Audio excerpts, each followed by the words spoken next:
Now consider this. Over the next 60 seconds, around 20 people will be physically abused by an intimate partner. Yeah, that information according to the National Coalition Against Domestic Violence. News 3 reporter Kelsey Jones, she's joining us in the studio this morning. And Kelsey, I know that you spoke with a senator from right here in Virginia who is pushing to protect these domestic violence victims.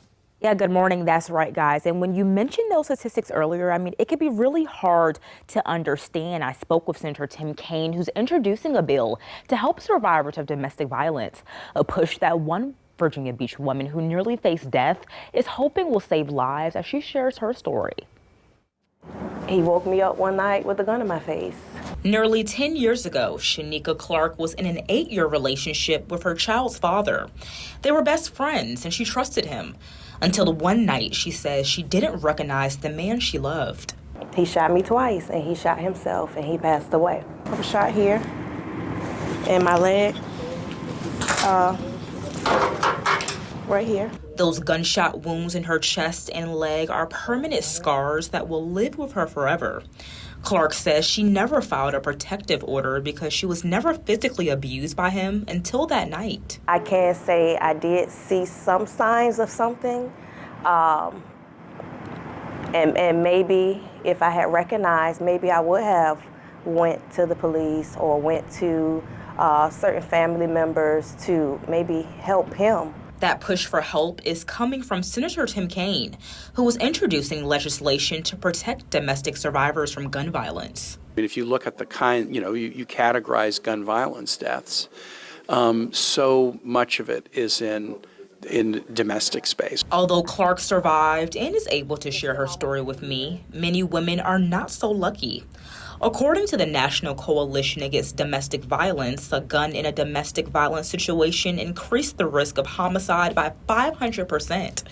And if you thought that was alarming, on average, nearly 20 people per minute are physically abused by an intimate partner in the U.S. Kaine says this bill would prevent individuals under emergency restraining orders from purchasing or having a firearm instead of waiting for a final restraining order. An awful lot of times a judge will order somebody to be temporarily restrained, not a permanent order, but a temporary order.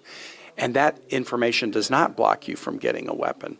And then a lot of times people in that situation, they go get a weapon and they use it to commit violence against an intimate partner. Clark says her ex got access to a gun even when he was not allowed to have one.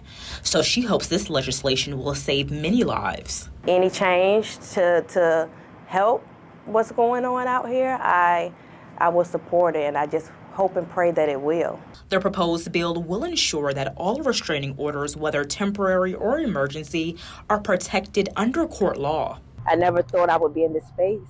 I really can say I didn't know what domestic violence was back then, but now I'm all the way in it. I can say that I'm an advocate. I can say that I want to support others that might want help. When I spoke with Senator Kaine about this bill, he told me that it will establish a new grant program to help state and local governments implement policies that will keep firearms out of the hands of domestic violence abusers. I'm Kelsey Jones, News 3.